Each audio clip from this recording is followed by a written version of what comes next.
Like, I think you've picked up on a note that Strauss sounds at the conclusion of both of these lectures, and that is the problem that comes out of the modern revolutions, both politically when they become more democratic and intellectually when classical philosophy that's concentrated on what the question, what is a good life, is replaced by modern philosophy that concentrates on the relief of the human estate. Mm-hmm.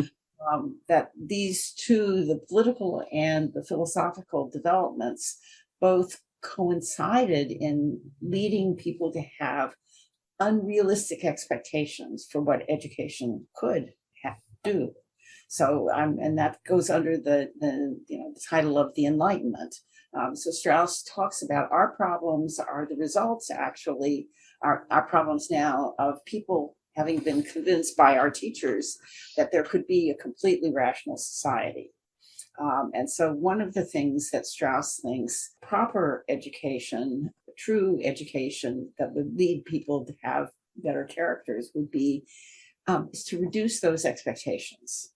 So in neither essay does he want to suggest that if you just study the great books, you're going to be a happy man and you can run for president and reform the most powerful nation in the world.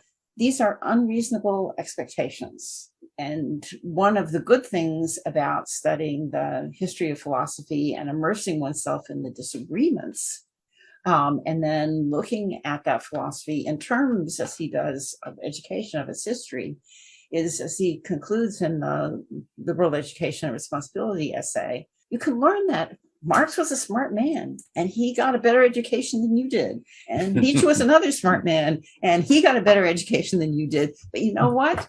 Their ideas had terrible consequences. Maybe you need to reconsider. And that's the kind of thing, or moderation, is what he would desire to be the outcome of a great book's education. Great books can teach you to be humble about your own abilities in light of the achievements of, let's say, Plato or Shakespeare. On the other hand, studying those same great books can show you that all movies are not great, say nothing of TV shows. He doesn't ever suggest, he's quite explicit, in fact, at the end of this essay by saying, liberal education will not solve all our problems. Liberal education is not for everyone.